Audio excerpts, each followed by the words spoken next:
cuando vino el cáncer, dije, esta bronca está ahí, está enquistada la bronca, así que ahí sacar capas como la cebolla y enojarme, aprender a enojarme, a sacar para afuera y detrás de ese enojo el dolor.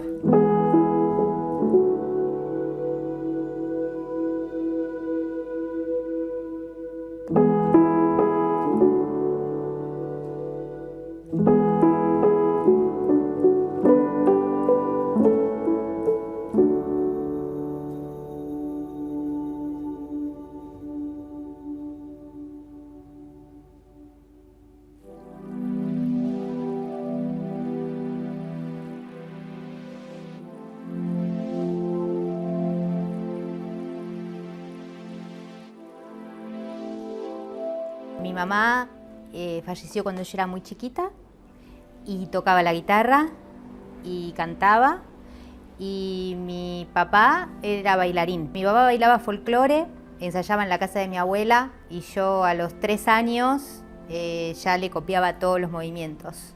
Así que a los 5 o 6 años ya bailaba con mi papá. Susana es mi madrina de bautismo. Cuando mi mamá falleció, antes de morir, sin saber que se iba a morir, ella la juntó a ella y a su hermano, a mi tío, y les dijo, yo quiero que ustedes sean los padrinos de Marisol. Si yo me muero, quiero que ustedes se hagan cargo de Marisol. Y en el embarazo, o sea, en el parto, en realidad, de mi hermano, que también falleció, se murió. Entonces mi madrina dijo, bueno, tengo que hacerme cargo de esta nena.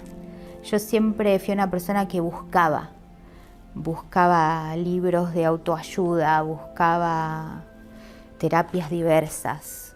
Sin embargo, casi me muero, se me murió un hijo y ahora tengo cáncer. ¿Qué pasó? Es un proceso la sanación, ¿viste? No es de un día para el otro, ni es que ahora ya... Es el enojo. Yo tenía mucho enojo, mucha bronca, mucho enojo con todo. Con mi mamá, que se había muerto al 1 año y medio, no la conocí.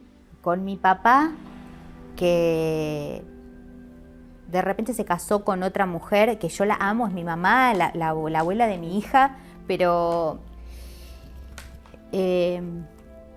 yo muchas veces le decía a mi mamá, ¿por qué te fuiste y me dejaste acá en este mundo de mierda? Y con Susana, que me vuelve loca, y tratando de acomodar con mi nueva mamá, que un día yo le dije mamá y todo hermoso, pero como todo una adaptación permanente y en enrosques de bronca con la vida. ¿Por qué a mí? ¿Por qué me toca todo a mí?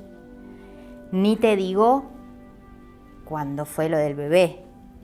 Y yo dije, ¿qué nos sirvió de nada todo esto que yo leía y todo ¿qué pasa, no? ¿Por qué? Y mucha bronca. Y cuando vino el cáncer, dije, esta bronca es esto. Y empezar a hacer duelos, ¿sabes? Hacer duelos de todo lo que pasó y la entrega, aceptación, mucha aceptación y tomar todo a seguir caminando, como agradecer. Tal vez uno no se da cuenta cuando comienza a resignarse. Y tal vez la resignación es la peor de las procrastinaciones. Tal vez la resignación es el mayor de los sometimientos. Y cuando uno se resigna, no resigna una parte de uno, resigna toda su vida. La culpa suele ser un demonio que nos conduce al sometimiento y al castigo. Pero en esa culpa tenemos que trabajar, tenemos que transmutar. La culpa viene a plantearnos la ausencia de conciencia evolutiva. Y tal vez tenemos que empezar a darnos cuenta que cada vez que la sentimos, más conciencia tenemos que imprimir, más conciencia plena tenemos que vivir y más atentos tenemos que estar. Que la culpa nunca te conduzca a castigarte. Que la culpa te conduzca a ser más consciente. Y cuanto más consciente seas, menos culpa sentirás. Y cuando la culpa esté ausente, la conciencia y la atención estarán plenas. Susana, mi madrina, me dijo, vení a trabajar conmigo a mi estudio de secretaria, porque necesitábamos dinero. Ahí, paralelo a eso, me llamaron para bailar en una compañía de danza. Al principio yo hacía todo amateur, pero bueno, me llamaron para bailar en una compañía de danza. Pero tuve que decir que no, porque tenía que trabajar. Y estando ahí, escuchando a ella dar clases y bueno, te vas mamando de lo que es la técnica, con la técnica antigua italiana de canto. Y bueno, muchos años trabajé con ella tenía un carácter muy especial. Así que ahí yo todavía no encontraba mi vocación, te voy a decir, en lo que es el dar clases de canto, porque sufría bastante. Es una persona que sabía mucho de técnica.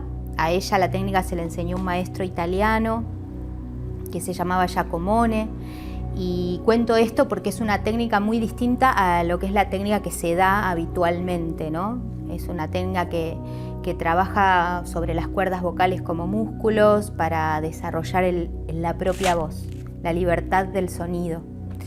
No es tan común. A partir de los 17 empecé a tener un vínculo muy fuerte con ella. Ella no tuvo hijos, pero ella manejaba el amor con posesión, ¿no? Entonces eso fue un estrés muy grande para mí porque ella dependía de mí totalmente.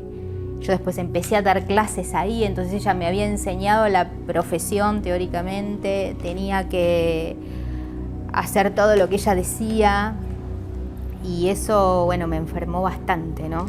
A los 22 años tenía principio de úlcera, por ejemplo, como bueno, los sábados la tenía que acompañar a comprar cosas porque era fóbica. Yo estaba trabajando, dando clases y ella de repente se ponía nerviosa y entraba y me decía, ¿qué estás haciendo? Con el alumno ahí.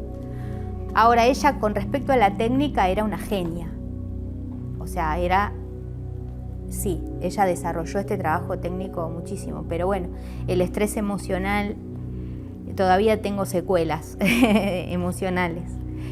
Y bueno, empecé una terapia y decidí ahí en terapia que me tenía que ir de ahí como sea. Vocación, la verdadera misión, el propósito a perpetuar, lo que no tengo que olvidar. Vocación, a lo que fui llamado y recordar que cuando puedo discernir en vocación, ya fui llamado a ser humano. La vocación es transmitir, enseñar. El canto tiene algo que es cuando te vinculás, las clases son individuales, o sea que te vinculás mucho con la persona. La voz, empezás a escucharle la voz y enseguida yo ya me doy cuenta si está angustiado, si está triste, si está contento. Y no solo es el canto en sí, sino es una cosa terapéutica también, porque también yo recupero muchas voces que están dañadas por situaciones diversas, mal uso, angustias. Yo siempre quise trabajar la danza desde lo terapéutico y de repente me di cuenta que a través del canto también podía ser.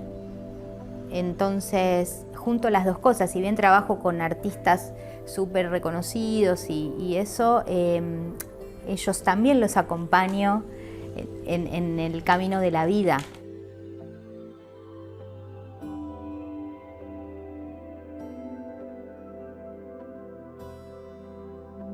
Bueno, en el año 2014 lo conocí a Pablo, mi marido, que es músico, y ahí, bueno, cuando nos fuimos a vivir juntos decidimos formar una familia. Yo quedé embarazada y año 2015 casi me muero porque me subió la presión y me tuvieron que internar de urgencia. Y bueno, le preguntaron a Pablo, o vive ella o vive el bebé. Tenía 24 semanas de embarazo y bueno, me tuvieron que hacer una cesárea de urgencia. Ahí me salvé, el bebé vivió 7 días en neonatología, lo pude conocer, Pablo lo pudo conocer. Así que eso fue lindo poder verlo. Y estuve 2 días con respirador artificial. Después de eso me detectaron que eso había sucedido por un trastorno de coagulación sanguínea que se llama trombofilia. Entonces, una vez con el diagnóstico, decidimos con Pablo buscar otro bebé y tenemos a Emma, que ya tiene 5. Nos han enseñado que el diagnóstico es la certeza. Nos han enseñado que el diagnóstico se perpetúa. Y en realidad, cuando un diagnóstico llega, comienza la maestría, que no solo es la maestría de la sanación, comienza también la posibilidad de otras verdades, la resignificación y resimbolización del ser. Comienza la posibilidad, la potencia de ser. El cáncer, como diagnóstico, no nos habla del final de nuestra vida. Nos habla del adormecimiento que tenemos en nuestra vida. Todo diagnóstico es un despertar. Y recordemos, los traumas son simples marcas y no desarrollan diagnósticos. Lo que produce el diagnóstico es la usufructuación del trauma o el adormecimiento del ser después del trauma o la experiencia.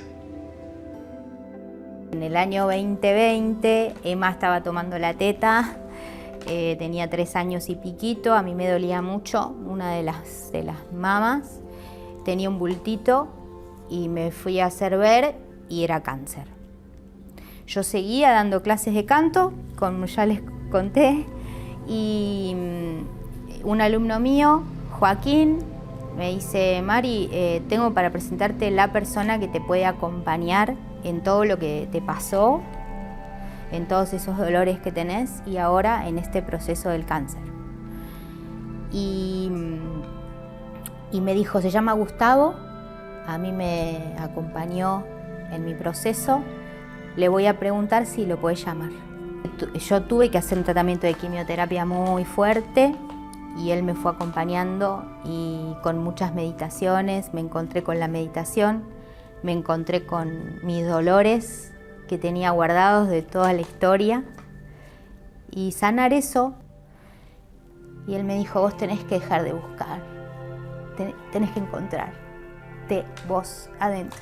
Y eso fue como, pum, una ficha ahí que cayó y el camino de sanar de a poco el dolor. También Gustavo me enseñó a encontrarme con el dolor.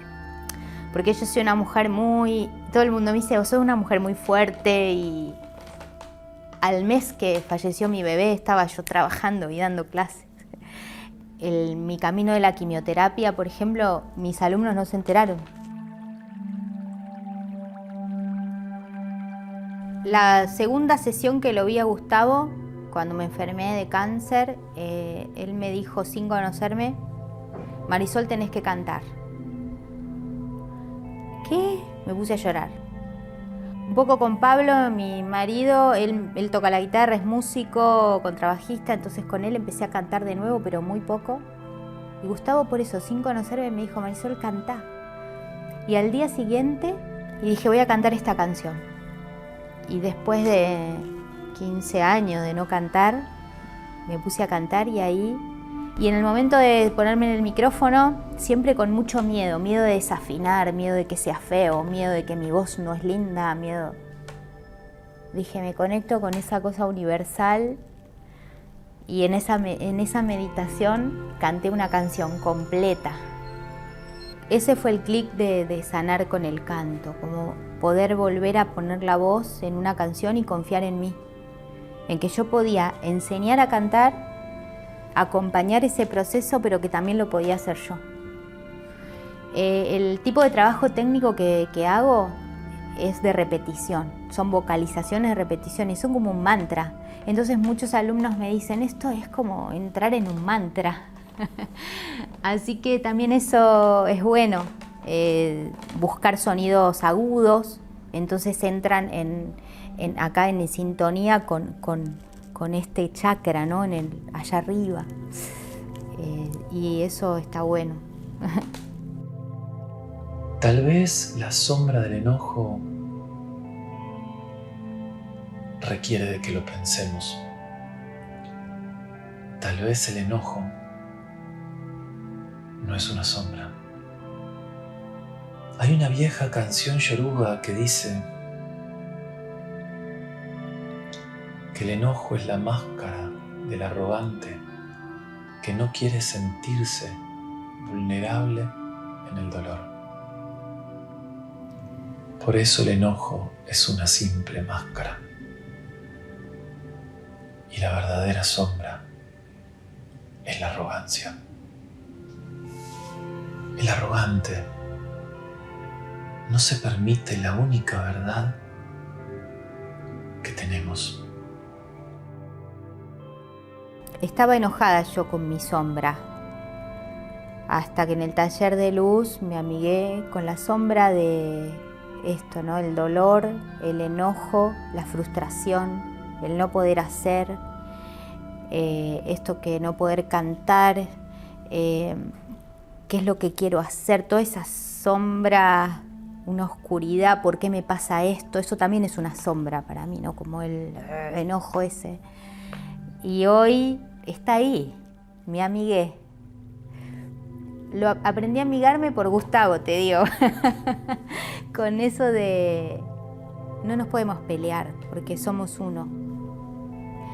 Y bueno, hay días viene la sombra y la saludo y le digo, bueno, sí, estoy enojada, hoy estoy enojada con lo que me toca, no quiero esto. Lo acepto y ahí medito, un rato de meditación.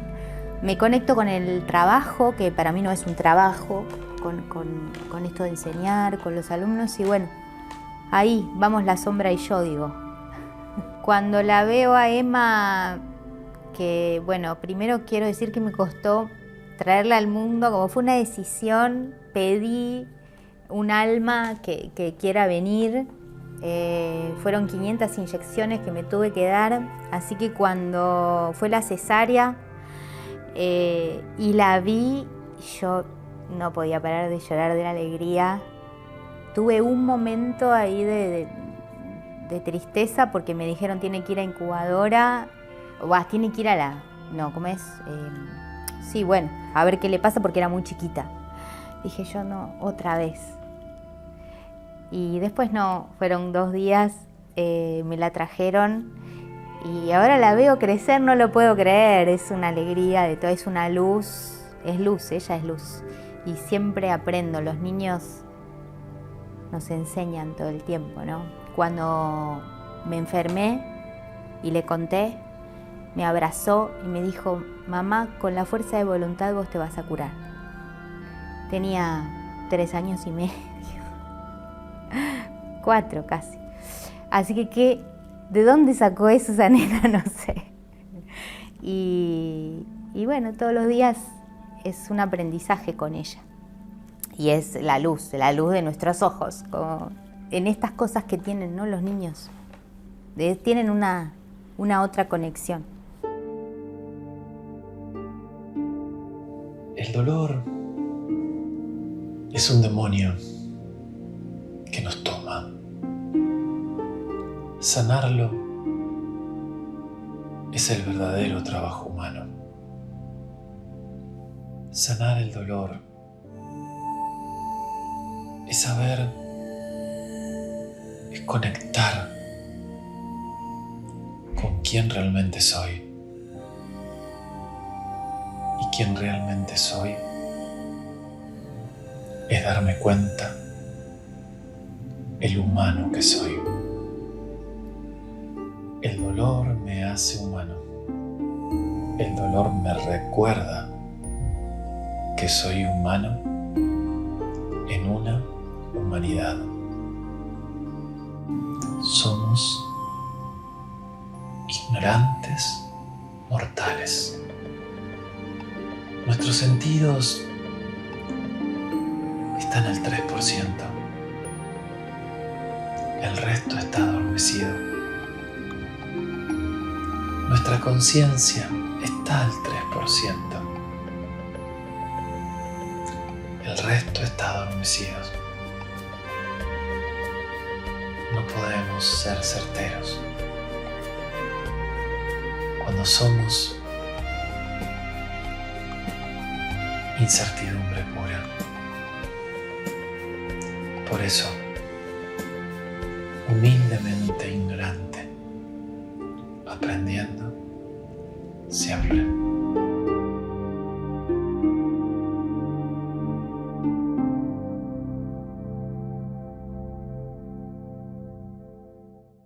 Sur de la orilla de acá, de mi río que corta una tarde naranja,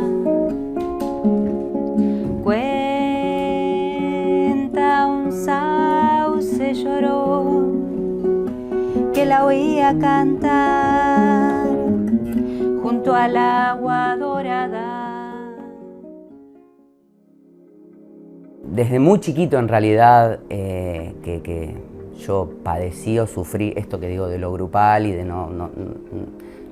esto de sentir que no encajaba, ¿no?, en un grupo, pero en el secundario se puso oscuro, se puso feo. Hubo mucho descuido, mucho maltrato. La pasé bastante feo. Tengo, por ejemplo, un recuerdo que el más duro de todos, con las Viromes Vic, las prendían fuego y yo tengo cicatrices acá en la nuca, y eso me marcó un montón.